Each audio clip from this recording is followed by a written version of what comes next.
Hello à tout le monde, bienvenue dans une nouvelle vidéo aujourd'hui ici sur la chaîne Ortexel pas. Alors hier il y a eu le match, l'Inter contre la Rome. L'Inter contre la Rome qui s'est terminé un partout. Et il faut parler sur beaucoup de choses, il faut parler sur des arguments, sur des sujets que j'aimerais bien dire un peu la mienne et voyons voir si d'entre vous peut-être il y en aura ou il y en a qui le pensent peut-être, je ne sais pas, de la même façon. Je ne sais pas, peut-être. Je dis peut-être parce que voilà, je ne sais pas. Alors, j'ai lu des j'ai lu beaucoup de conneries. J'ai lu beaucoup de conneries. Alors j'ai lu que, à ce qui paraît, la Rome aurait dominé le match. La Rome aurait vraiment joué comme des dieux, etc., etc. Donc je me suis posé la question où est-ce qu'ils ont vu le match et quel match ils ont regardé. Euh, je regarde les statistiques. 16 tirs pour l'Inter, 8 tirs ou 7 tirs pour la Rome. Un seul tir cadré pour la Rome. Et nous, on avait, je crois, 8 ou 9 tirs cadrés, un truc du genre. Un match que on a bien joué. On a bien joué. Première mi-temps, peut-être un peu moins. Deuxième mi-temps, bien joué. Très très bien joué. Si la deuxième mi-temps, on aurait marqué 3-4 buts, franchement, personne ne disait quelque chose. Peut-être que je suis en train d'abuser avec 3-4 buts, mais si on aurait marqué plus qu'un but, personne n'aurait dit quelque chose. 45 minutes plus la récupération, c'était tout le temps nous de leur côté du terrain. Donc rien à dire. Et il y a eu maintenant ce scandale avec Santon. Alors moi personnellement aussi, je me dis, voilà, Santon, j'ai aussi, on va dire, réagi, j'ai eu une réaction, on va dire, aussi de la même façon. Je me suis dit, Santon, que cazzo fai? Tu dois t'en aller, Santon. Tout de suite, c'est tout de suite critiqué à fond. Mais maintenant, en réfléchissant, les gars, Santon, dans les derniers matchs, il a bien fait dans les derniers matchs, à part maintenant contre Udinese et maintenant contre la Rome.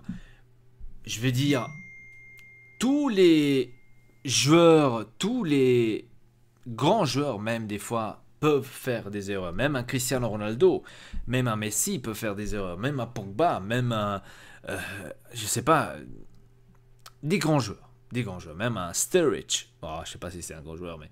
Même un Hazard, même un De Bruyne peut faire beaucoup de fautes. Même un Lukaku peut faire une faute. Mon Dieu. Un Ibrahimovic peut faire des fautes. Mon Dieu. Ça peut arriver.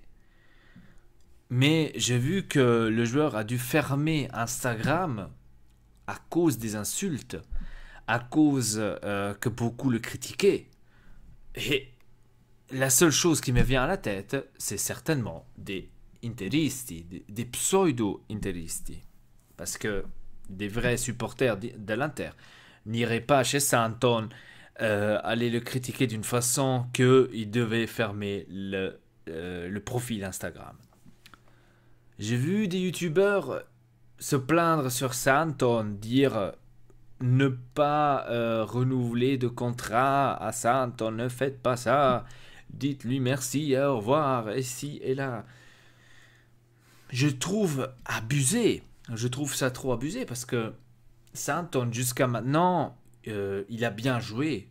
Enfin, il a raté deux matchs en combien là? Déjà, on en a 19. Waouh! Je pense tout le monde peut rater des matchs. Je trouve ça abusif.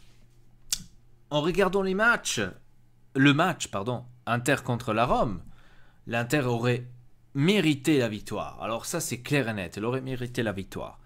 J'ai vu une Rome très faible. J'ai vu une Rome pas très impressionnante. Il faut dire les choses comme c'est.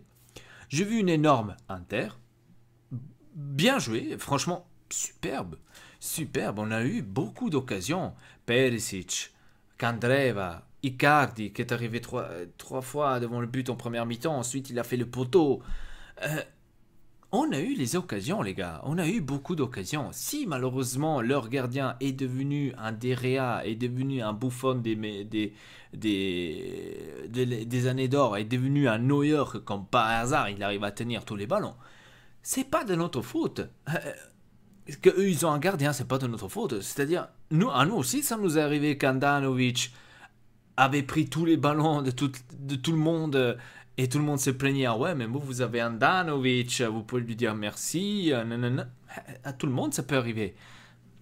C'est arrivé à la Rome, et malheureusement, c'est arrivé contre nous. C'est comme ça, c'est comme je vous ai dit, si la deuxième mi-temps, on aurait marqué plus qu'un but, personne n'aurait dit quelque chose. Si on aurait marqué 2, 3, même 4 buts, personne n'aurait dit quelque chose, parce qu'on a dominé. De lire maintenant des conneries comme genre que la Rome aurait dominé, et si elle a... Non. Maintenant, la chose positive. On va commencer par les positives. Cancelo est en train de jouer comme je me l'attendais. C'est pour ça que je disais depuis le début, si vous allez regarder les vidéos récentes, vraiment récentes, je disais j'ai hâte de voir Cancelo jouer à l'Inter. J'ai hâte. Parce que moi, ce joueur-là, je le connaissais, j'avais vu quelques vidéos sur YouTube, comment est-ce qu'il jouait, qu'est-ce qu'il faisait. Et c'est pour ça que je vous disais j'ai hâte de voir Cancelo. Et justement maintenant, c'est en train de sortir ce joueur que moi je m'attendais. Maintenant, j'espère qu'il va continuer à ce rythme. Là, maintenant, on va tenir les pieds sur terre. Hein. J'espère qu'il va continuer de cette façon-là. Parce que des fois, des joueurs, ils vous jouent 2-3 matchs vraiment d'affilée énormément bien. Et ensuite, ils commencent à caler. Hein. C'est du genre, du style comme Brozovic. Cancelo m'a beaucoup impressionné dans ce match. Franchement, m'a beaucoup impressionné. Celui qui, on va dire, a moins impressionné, ou c'était un énorme bide, hein, il faut dire les choses comme c'est Gagliardini. Gagliardini, les gars, moi je dis de ça depuis longtemps. Gagliardini, j'ai comme l'impression il n'est pas apte pour l'Inter. Gagliardini fait beaucoup d'erreurs. Qu'est-ce qu'il fout là? Il était au milieu de terrain, il était carrément toujours à l'arrêt, toujours ferme, en train de regarder en l'air, nanana, il savait pas quoi faire. Donc Gagliardini, pour moi, c'est le maillot faible de ce milieu de terrain, malheureusement. Il nous faut quelqu'un d'un calibre un peu plus haut. Hein, ça, c'est clair et net. Hein. Il nous faut quelqu'un d'un calibre plus haut que tout cela qu'on a. Gagliardini, même Bocavalero, on doit prendre quelqu'un qu'on peut remplacer Bocavalero, parce que Bocavalero, les gars, il est en train de se faire vieux, il est vieux, donc il peut pas tenir 90 minutes constamment au même rythme, ça c'est clair. Vecino, ça va, il a joué son jeu, il a fait son but, il a bien joué, on va le mettre en celui qui doit. Skriniar, Miranda, rien à réclamer, rien à dire. Cancelo, comme je vous ai dit, l'un des meilleurs. Icardi a fait ses occasions, a eu ses occasions, aurait pu aussi marquer, mais il a eu poteau, il a eu ci, il a eu ça, il y avait un penalty un peu dans le doute. Hein, voilà. Perisic a commencé maintenant un tout petit peu jouer, je m'attends encore un tout petit peu de plus de Perisic. Candreva, pareil, il était... Après qu'il est sorti, certes, l'équipe est allée beaucoup mieux avec Eder à côté d'Icardi. Et c'est ça, en fait, que je dis depuis le début. Je veux Eder qui joue avec Icardi. Je veux 2 pointes. Je veux Icardi avec Eder. Parce que Icardi tout seul, ok, ça peut aller. Ça peut aller. Hein. Je ne vous dis pas que ça ne peut pas aller, parce qu'on l'a vu que jusqu'à maintenant, ça allait, il a marqué beaucoup. Mais si vous mettez 2 pointes avec Icardi, ça peut être vraiment quelque chose de très intéressant. Et on l'a vu. Candreva sorti, on a mis Eder, un autre attaquant. Et comme par hasard, l'équipe a mieux fonctionné. Brozovic, il a réussi son match à nouveau. Hein, ça faisait longtemps que j'ai plus vu un Brozovic qui réussissait son match. Donc là, Brozovic nous a, on va dire, pratiquement régalé aussi le but, parce que c'est lui qui a fait la passe décisive. Il a bien joué, donc c'est lui aussi qui a changé, on va dire, le jeu. Très très bien pour Brozovic, mais j'espère que Brozovic aura cette continuité, tu vois, parce que Brozovic, malheureusement, c'est quelqu'un qui vous joue un match bien, 3 nuls, donc 3 et ensuite il rejoue bien, il rejoue 3 qui joue pas bien, et ensuite, donc c'est un peu, ça casse un peu les pieds, donc j'aimerais bien voir Brozovic un peu plus actif. Maintenant, Rafinha est arrivé. Je suis content que Rafinha est arrivé. J'ai lu, je ne sais pas si c'est vrai, que Spalletti, est-ce qu'il paraît, il aurait dit oui, il était blessé pendant 9 mois, il va pas beaucoup jouer, nanana, donc je ne sais pas s'il a vraiment dit ça. Moi, Rafinha, je l'aurais mis. Hein. Rafinha, je l'aurais tout de suite testé pour voir où est-ce qu'il en est, à quel niveau, etc. Parce que si le Barcelone a pressé et a tenu autant, ça veut dire quelque chose, ça veut dire qu'eux, ils savent le potentiel de Rafinha, où est-ce qu'il est. S'ils l'ont mis vraiment à 35 millions, plus 3 de bonus, je crois, s'ils l'ont mis aussi haute, ça veut dire que Rafinha, c'est quelqu'un qui peut peut-être ramener quelque chose. On verra. C'est quelque chose qu'il faut encore découvrir, donc on verra. Donc pour le match, les gars, moi, personnellement, l'Inter méritait de la victoire. Dites-moi dans les commentaires comment est-ce que vous pensez cela. Moi, pour moi, il méritait la victoire largement. On va vite fait parler des rumeurs de transfert et je vais arrêter cette vidéo. Sturridge, on est en train, à ce qui paraît, de chercher avec Sturridge quelque chose. Nanana, du Liverpool, je crois qu'il joue. Sturridge, ça pourrait être quelqu'un d'intéressant aussi. Hein, ça pourrait être quelqu'un d'intéressant aussi. Moi, je vous dis, il nous faut améliorer le milieu de terrain. Moi, je pense que c'est là la chose où il faut améliorer, c'est le milieu de terrain. La défense, ouais, on a pris Lisandro Lopez, mais on sait que Lisandro Lopez est là seulement pour remplacer, si dans le cas où. Hein, donc, il ne va jamais remplacer un Miranda ni un Skriniar, ça c'est clair et net. On verra ce qui se passe, même avec Rafinha. J'ai hâte de voir Rafinha, j'ai hâte aussi de voir s'il y a peut-être d'autres choses sur le mercato qui vont se passer. Hein, parce que moi, j'ai dit dans la vidéo précédente, si on veut se renforcer pour aller en Champions League, si tu veux aller jouer en Champions League, c'est maintenant que peut-être il faudrait commencer à voir pour se renforcer. Parce que moi, je n'irais pas prendre un joueur en été et après jouer la Champions League ou arriver en saison et dire « Ah non, le joueur là, on l'a acheté, mais il n'est pas bon. » Comme genre d'Albert. C'est de l'argent jeté, on va dire, pratiquement en l'air. Parce que d'Albert nous a jusqu'à maintenant pas montré son vrai visage, son vrai niveau. Hein. Par contre, Cancelo, celui que nous on s'attendait pas, enfin la plupart ne s'attendaient pas qu'il allait exploser, bon il n'a pas explosé mais qu'il allait jouer bien, il est en train de nous montrer complètement les différents trucs que tout le monde pensait, c'est-à-dire qu'il est en train de bien jouer.